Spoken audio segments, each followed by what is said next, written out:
No other car on sale today is quite like the Magnite, in a good way. This is no longer just a budget pick, it's an incredibly sensible and satisfying sub-4-meter SUV that just happens to offer amazing value for money. It would be our top recommendation in this size and price range for the value-conscious buyers. Finally, it's finally because the Magnite always had solid basics: style, space, safety, a sensible equipment list, and the option of a premium engine and automatic transmission, all of which was offered at a price tag that made every other sub-4-meter SUV seem obscene. But the Magnite never felt incredible because, along with that low price tag, it also felt budget. It felt cheap. But not anymore.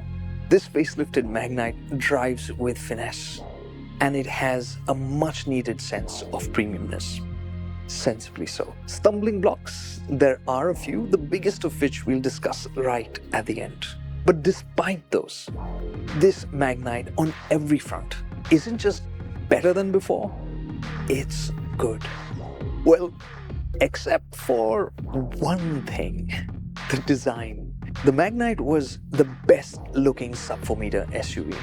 It looked classy, it looked sporty, it looked modern and timeless. I loved it. With a design like that, the only way to evolve it is carefully and gently. Nissan's designers have tried to do the bare minimum, but that new surround for the grille, that new bumper, it looks busy, it looks heavy. There are tail lamp updates, you get LEDs now, but that looks fussy. And those new alloy wheels aren't better than the ones that the Magnite had before. Fundamentally, the Magnite is still good looking. Its size is the same, its ground clearance is still solid. So these changes wouldn't stop me from buying one. But it wouldn't stop me from looking at the older Magnite with even more love than before. I will look at the cabin of the new Magnite with a lot more love than before. It brought a smile to my face even before I got in because of the new tire pressure label. That's a step up. The cabin is 2 steps up and 1 to the side. The dashboard and door pads have that leatherette material which makes it look and feel premium, but that shade of orange is the reason why I'd pick the variant below, which gets the same finishes but in a shade of grey. You also get a new UI for the driver's digital instrument cluster, which is more sophisticated, but I preferred the older one, which looked quirky and unique while being just as functional. You also get leatherette upholstery for the seats now, with a special coating to make them cooler than other leatherette seats. But the fact is, you'll still have a slightly sweaty backside, and I'd much rather have a cool backside. Which means leatherette seats should come with ventilation function, or else I'd much rather have fabric seats. And the old denim fabric that was used on the Magnite earlier was gorgeous.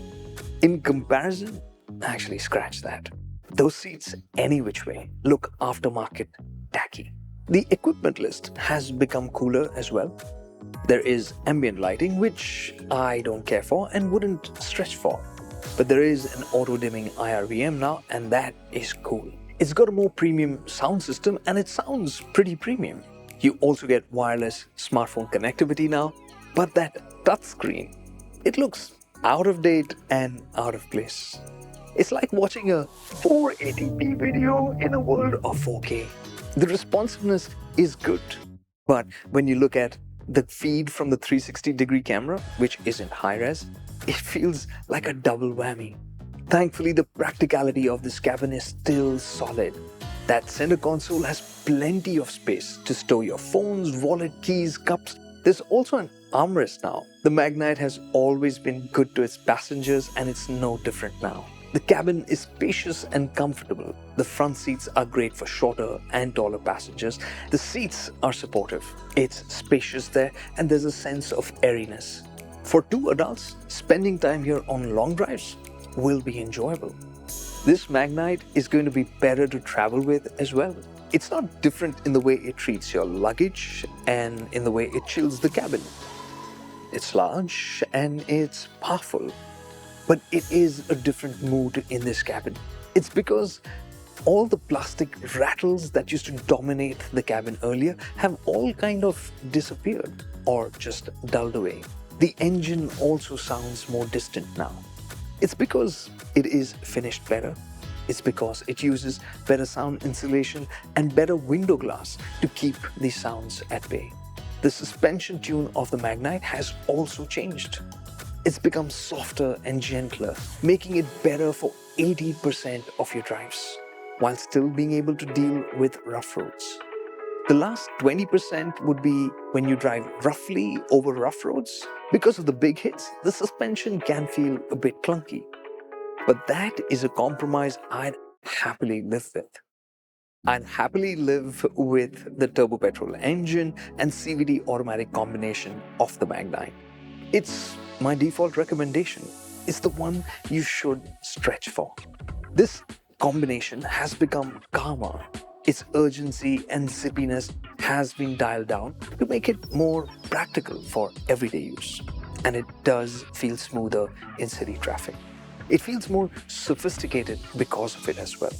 And you can feel the vibrations of the 3-cylinder engine, but it's manageable. It feels like a more refined driving experience. Despite the calmer state of tune, on the highway it's not going to feel dull.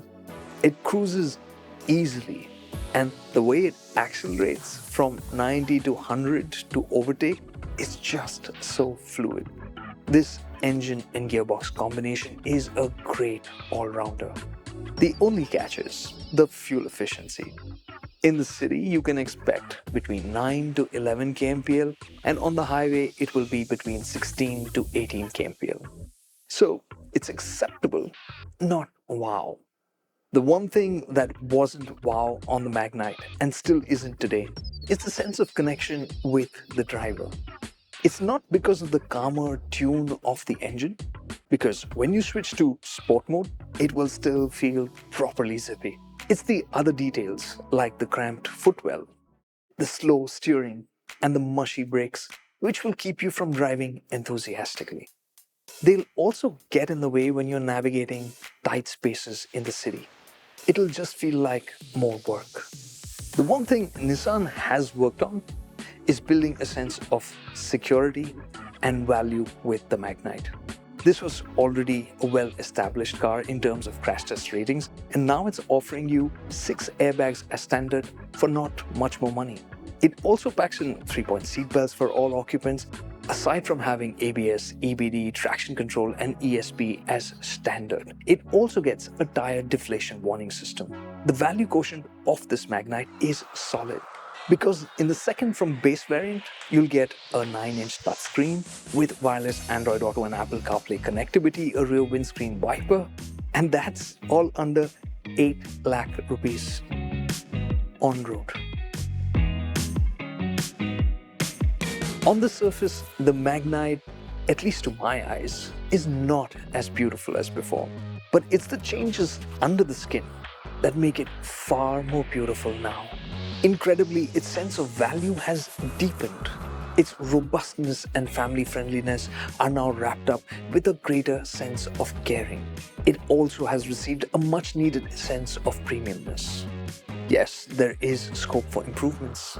It needs some key features like ventilated seats and a better touchscreen infotainment system. And most important of all for me is the need for better brakes. Despite this, at the price at which the Magnite is offered, it's quite clear there is nothing else quite like it.